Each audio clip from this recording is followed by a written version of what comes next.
I was quite impressed with the new EP, to be honest, and that's why I reached out. Right now, we're going through a whole lot of crap as a world and a society.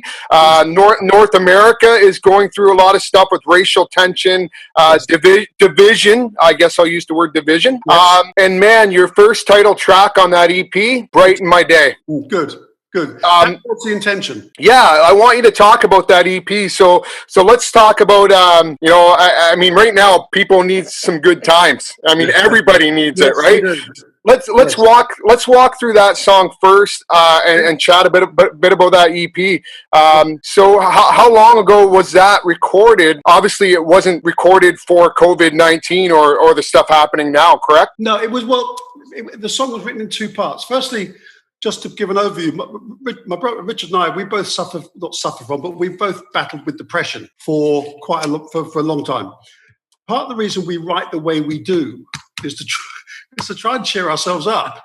The last thing you want to do is sit there and play a minor key. And so what we do is, the way we write is we try and write from a perspective of positivity. So the first part of Good Times Everybody, the very first half of the song, the guitar riff and the Better This Time section was written about 2 years ago, because in the UK we had Brexit, and there was a massive lot of division and a lot of animosity, and it was happening in families, it was happening in relationships. It was insane. So we wrote that, but we didn't release it because we felt we didn't have. It wasn't finished. It just wasn't. It wasn't ready for that time. Well, the thing needed the original idea. We thought it had a payoff, and then when we played it again, we realised it didn't have a payoff. Yes, it was like half a joke. You know, you need the end of the joke to make. So are we hearing the stripped down version of that song?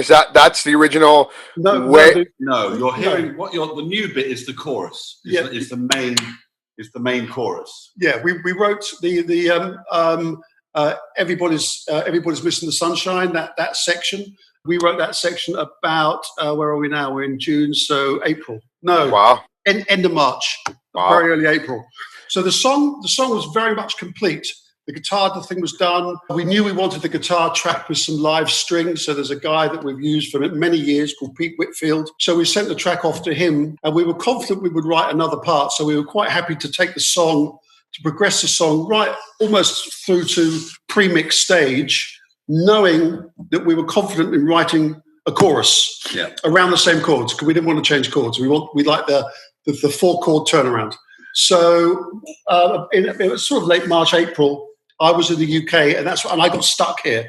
I couldn't get back to Spain, which is where I live with my wife.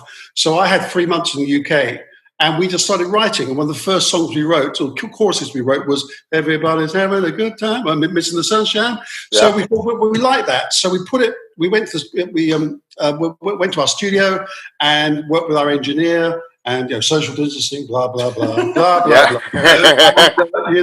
Richard put the vocal down. We sent the vocal off to a girl called Kat Deal, who we work with quite a lot. She did a remote BV for us, and then we mixed the track. So that once we'd written it, the actual turnaround was very quick because the track was done. Yeah, it was pretty. If you had the background music, I guess we kind of refer to that as I guess dance or house, or it was added just right. Like, I mean, the way the bridge going into the chorus with the guitar and that music, and it kind of kicked in, it was almost you could feel your spirits lifting up. And and like you said, right now they're opening things up here in North America, but it's almost like, man, this is like an anthem for a summer song for me. Of let's have some wine, some beer, let's have a good time, because we've been through an awful lot of shit the last couple months, right? Yes, we have, and got a lot of footage of shows from the last few years, and further back. And when we started watching it, we were thinking that people in a field or a room or someone's bedroom, doesn't matter where it is, in a space all together, having fun is the most natural thing in the world. Sharing an experience, sharing drinks, sharing music, sharing the sunshine, whatever the hell it is. It's how we make connections. And like you said, uplifting music and music in general brings people together. Yes. Yeah. And also because we're older than you, and I was around during the 80s dance thing, when the whole summer of fun. And I remember some of the very early dance tracks going back to the early 80s, even late 70s. And I remember being in a club and I heard Pump Up the Volume by Mars. Oh, yeah. Yeah, and and normally, at the time, I was listening to Tom Petty, Talking Heads, and which I still love. But I was in a club and I just thought, what the hell is this, man? This is it just blew me away. What a track. And so we started, so from that point, we've always liked dance music, but we like to try and include guitars and songwrite within the genre. And sometimes, and we don't always stay in that genre anyway, but when we do. And so with Good Times Everybody, we wanted to, the chords are very melodic. We've always liked that 4-tone. It starts with a major 7th. It's a very happy sounding chord and key. And so we just wanted to let the music and the lyric to reflect the way the chords sound. When you just strum the chords, they just sound great. And we wanted the song to express that.